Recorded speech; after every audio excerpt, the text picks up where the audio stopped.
नमस्कार। आप सभी जो mystery centre by Mukesh coaching, आप सभी का स्वागत है। आज आप सभी मेरे साथ एक ऐसे सेशन पर डिस्कस करने जा रहे हैं जो कि एग्जाम के नज़रिए से, चाहे वो किसी भी स्टेट लेवल का एग्जाम हो, चाहे वो सेंट्रल लेवल का एग्जाम हो, चाहे वो स्कूल लेवल का एग्जाम हो, इस टॉपिक से संबंधित कुछ ना कुछ प्रश्न पूछ दिए जाते हैं। तो आज इस टॉपिक्स को हम लोग बड़ी बारीकी से अध्ययन करेंगे, समझेंगे, ताकि एग्जाम में मेरा एक नंबर कहीं से भी ना छूटे। और अब तक मैं आशा करता हूँ कि आप मेरे चैनल को सब्सक्राइब कर दिए होंगे। तो समय ना गंवाते हुए मैं एक टॉपिक्स की ओर बढ़ रहा हूँ। देखिए, जैसे कि आप जानते हैं, यूएनओ की स्थापना हुआ था 24 अक्टूबर 1945 ईस्वी को हुआ था।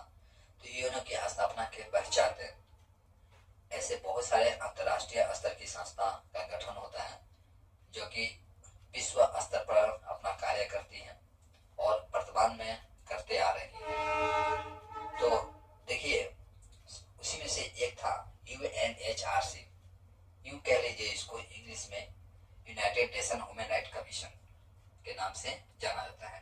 तो देखिए, संयुक्त राष्ट्र मानवाधिकार आयोग की स्थापना जो होता है 16 फरवरी 1946 ईस्वी में हुआ था।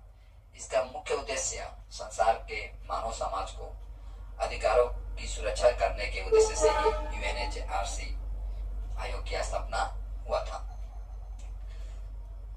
जब ये यूएनओ की स्थापना हुआ था तो उस समय केवल 18 कंट्री ही जुड़े हुए थे, पर 1962 में कुछ अन्य कंट्री भी जुड़ जाते हैं जिसकी संख्या हो जाती है 27।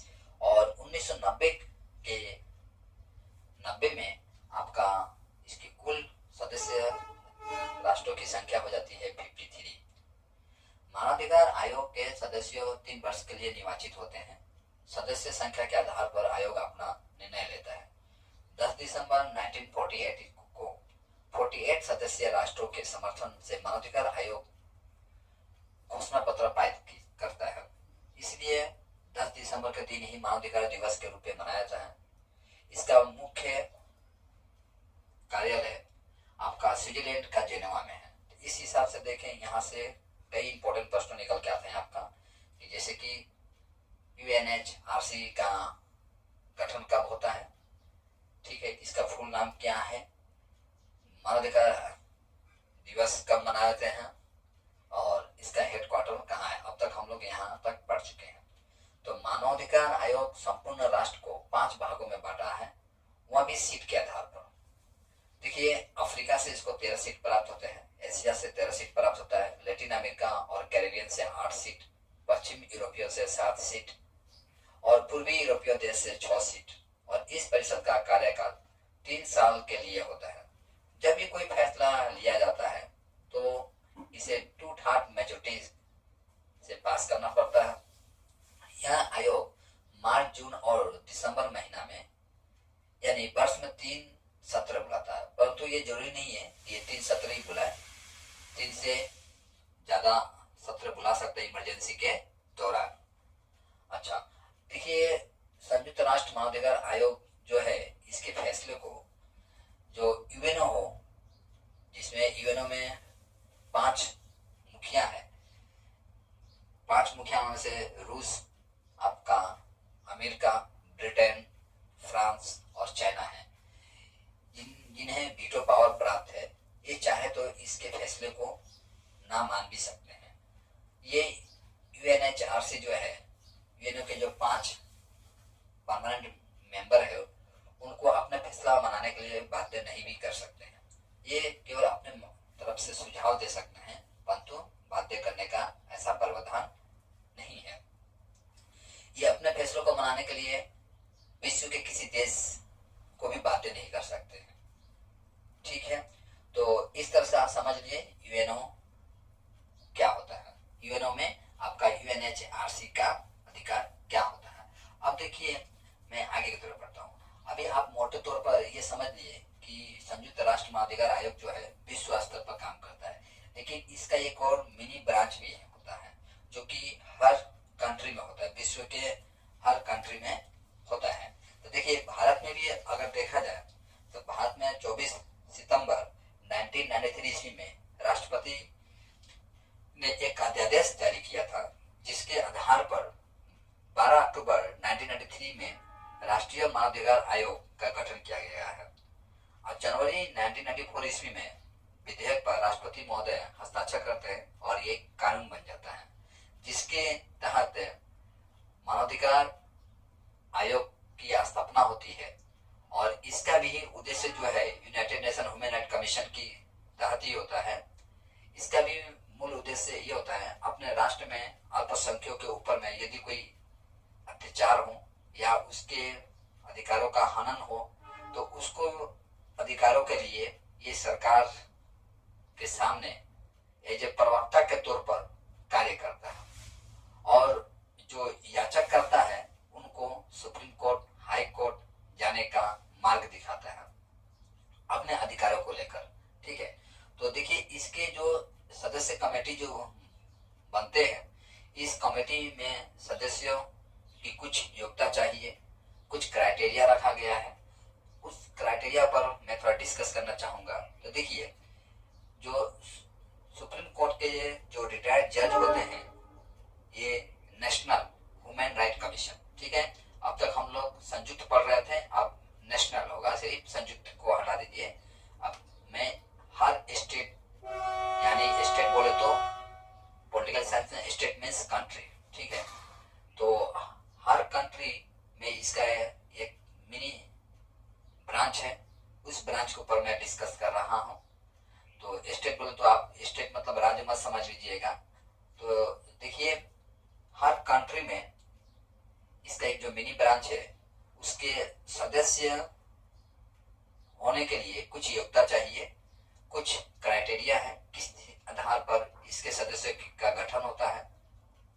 तो देखिए, यह इस ऑर्गेनाइजेशन का गठन होता है। तो देखिए, इसका जो है सुप्रीम कोर्ट का जो रिटायर्ड जजमेंट होते हैं, जज जो होते हैं, ये इसका अध्यक्ष होते हैं और सुप्रीम कोर्ट का 2 रिटायर्ड जज इसका मेंबर बनते हैं और 2 सदस्य मानवाधिकार के विशेषज्ञ व्यक्ति जो होते हैं वो इससे जुड़े रहते हैं। अल्पसंख्यक आयोग के अध्यक्ष भी इससे जुड़े रहते हैं।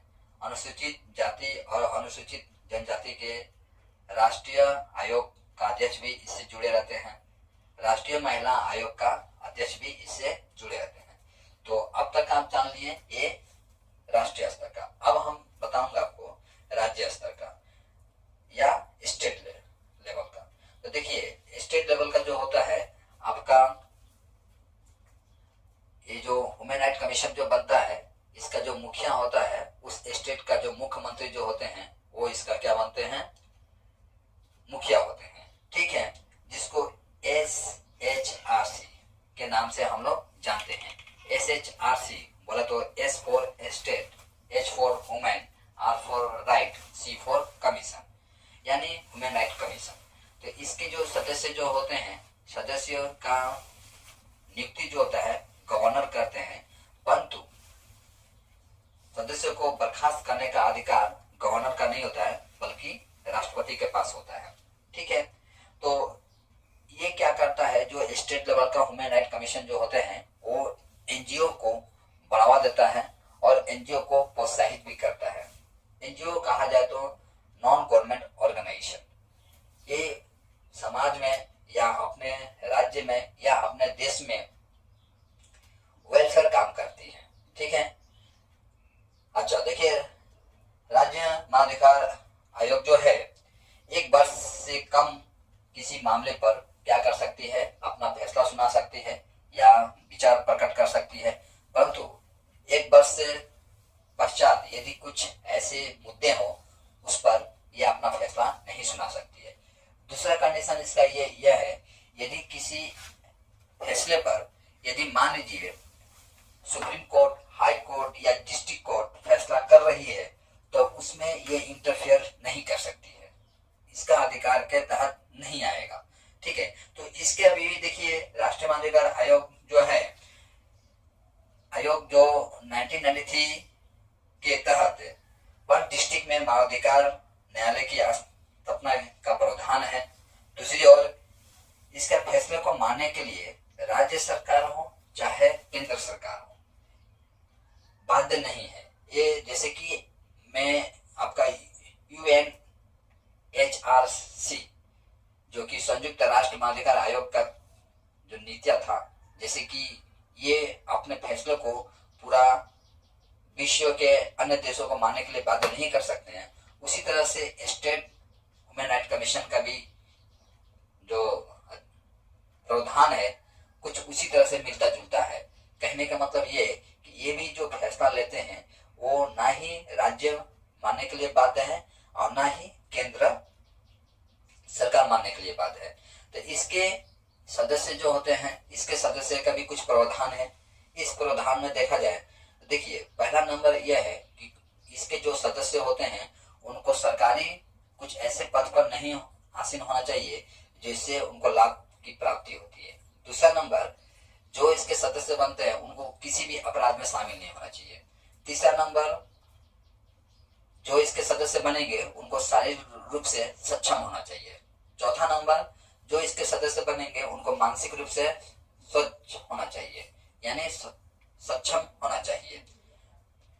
इस तरह से आप देखें, इसका जो 4 क्राइटेरिया है इसके सदस्य होने के लिए, और इस हिसाब से यहाँ देखा जाए तो परीक्षा में कभी कभी आपको ह्यूमन राइट कमीशन का कार्य पूछ देता है। तो मैं आशा करूंगा कि आप इस टॉपिक्स को अच्छी तरह से समझे होंगे और एग्जाम के नजरिए से आप इसको डीपली अध्ययन भी किए होंगे और अपने तरफ से समझने का हर संभव प्रयास भी किए होंगे। तो देखिए, जैसे कि आप देख रहे हैं कि बोर्ड पर कुछ लिखा हुआ है, मैं चाहूंगा सर्वप्रथम आप इसको एक स्क्रीनशॉट ले लीजिए, जिससे आपको नोट बनाने में अत्यंत सुविधाजनक होगी। और इससे जो इम्पोर्टेंट जो प्रश्न था मैं आपको बता दिया, ठीक है। इससे कई इम्पोर्टेंट प्रश्न हो गया। तो जैसे कि अब मैं थोड़ा सारे इम्पोर्टेंट प्रश्नों को मैं एक साथ डिस्कस करता हूँ, तो आशा करूंगा आप लोग साथ साथ आंसर देंगे। मैं आंसर नहीं दूंगा, सिर्फ मैं प्रश्न कर रहा हूँ। पहला नंबर, यूएनएचआरसी का फुल फॉर्म क्या है, ठीक है। दूसरा, इसका हेडक्वार्टर कहाँ है, ठीक है, जेनेवा में है। यूएनएचआरसी का full form United nation human right commission, इसका हेडक्वार्टर जेनेवा में है। इसको human right commission human right commission दिवस कब मनाया जाता है, तो 10 दिसंबर को मनाया जाता है, ठीक है।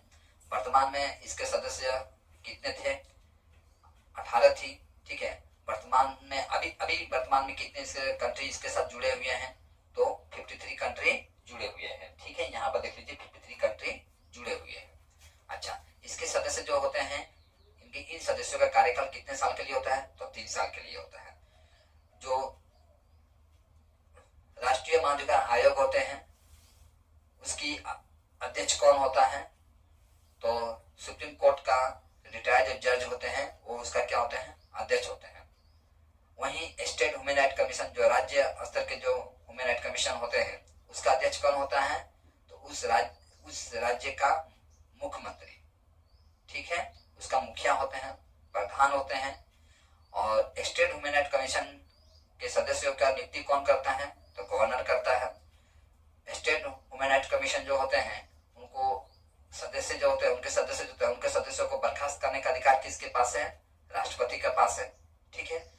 इसका कार्य क्या है, इसका क्राइटेरिया क्या है, ह्यूमन राइट कमीशन जो है स्टेट लेवल का, उसका कार्य क्या है, तो जैसे कि मैं आपको बताया कि ये अपने राज्य के जो नागरिक होते हैं उन नागरिकों का उचित अधिकार को मुहैया कराने के लिए ये क्या करता है, सरकार के सामने एज ए प्रवक्ता के तौर पर कार्य करता है, चाहे वो स्टेट लेवल का हो, चाहे वो नेशनल लेवल का हो, चाहे इंटरनेशनल लेवल का हो।